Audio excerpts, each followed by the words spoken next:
Hi നമസ്കാരം. ഇന്നത്തെ യാത്ര കൊല്ലങ്കോടേക്കാണ്. മുമ്പൊരിക്കൽ പോയിട്ടുണ്ട് ഞാൻ കൊല്ലങ്കോട്. പക്ഷെ അന്ന് എന്താ പറയുക, വേനൽക്കാലം ആയതുകൊണ്ടേ ആകെ ഉണങ്ങി കരിഞ്ഞ് കിടക്കുമായിരുന്നു. അതിനുശേഷം അതുകൊണ്ടാണ് ഞങ്ങൾ ഒരു യാത്ര വെച്ചു.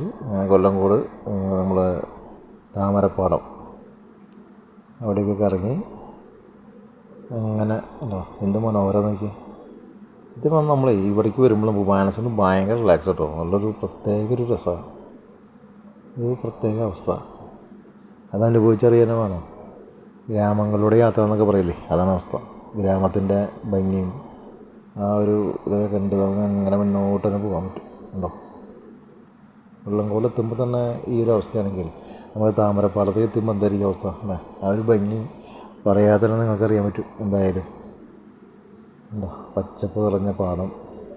ഈ പാടം കാണാനൊക്കെയാണ് ഇപ്പോൾ എല്ലാവരും വന്നുകൊണ്ടിരിക്കുന്നത്. ഒരവസ്ഥ നോക്കിയല്ലേ കേരളത്തിൻ്റെ. പച്ചപ്പാടങ്ങളിപ്പോൾ ഇല്ലാതായി എവിടെയും. ഉണ്ടോ, ഇത് തന്നെ സീതാർകുണ്ട് വെള്ളച്ചാട്ടം.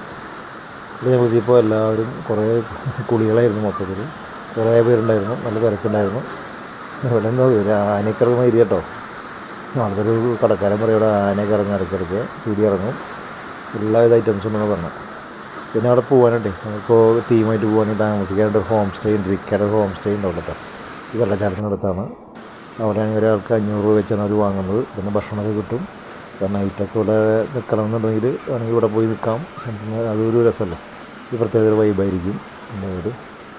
ഇനിയിപ്പോൾ ഞങ്ങളങ്ങനെ ഈ കൊല്ലങ്കോട് ചേർക്കൊണ്ടൊരു കാഴ്ചയൊക്കെ കണ്ട് അതൊക്കെ അവിടെ നിന്ന് തിരിക്കാൻ നോക്കുകയാണ്. ഇനി ഞങ്ങൾ ഉദ്ദേശിച്ചിട്ടില്ലേ നേരെ വെള്ളരിമേട്ടിലേക്കാണ്. വെള്ളരിമേട് പിന്നെ അതും ഇതേമാതിരി തന്നെ വളരെ ഭംഗിയുള്ളൊരു സ്ഥലമാണ്. അധികം പേരൊന്നും അങ്ങനെ പോകാത്ത സ്ഥലമാണ്, പലർക്കും അറിയില്ല അതിനെക്കുറിച്ച്. അപ്പോൾ അങ്ങനെ അവിടേക്ക് പോകാനുള്ളൊരു പരിപാടി നോക്കിയിട്ടിരിക്കുകയാണ്.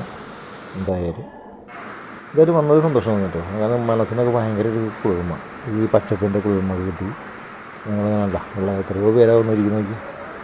മലപ്പുറം, കണ്ണൂർ, കോഴിക്കോട്, തൃശ്ശൂർ എന്ന് വേണ്ട, തിരുവനന്തപുരം, തമിഴ്നാട് നിന്നൊക്കെ ആളുകൾ ഓടിക്ക് വരുന്നുണ്ട്.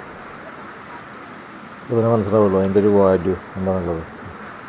അപ്പോൾ എന്തായാലും നമുക്ക് ഈ ചാനൽ കാണാത്തുണ്ടെങ്കിൽ സബ്സ്ക്രൈബ് ചെയ്യുക, ലൈക്ക് ചെയ്യുക, ഷെയർ ചെയ്യുക. പിന്നെ വെള്ളരിമേടിനെ കുറിച്ചുള്ള എപ്പിസോഡ് അടുത്ത ഒരു ആഴ്ചയായിട്ട് ഇടാം. ഓക്കെ, അപ്പോൾ എല്ലാം പറഞ്ഞ പോലെ എല്ലാവിധ ആശംസകളും യാത്രകൾക്കുള്ള എല്ലാവിധ ഒരുക്കങ്ങളും തുടങ്ങുക. അപ്പോൾ ശരി എന്നാൽ, ഓക്കെ, ബൈ.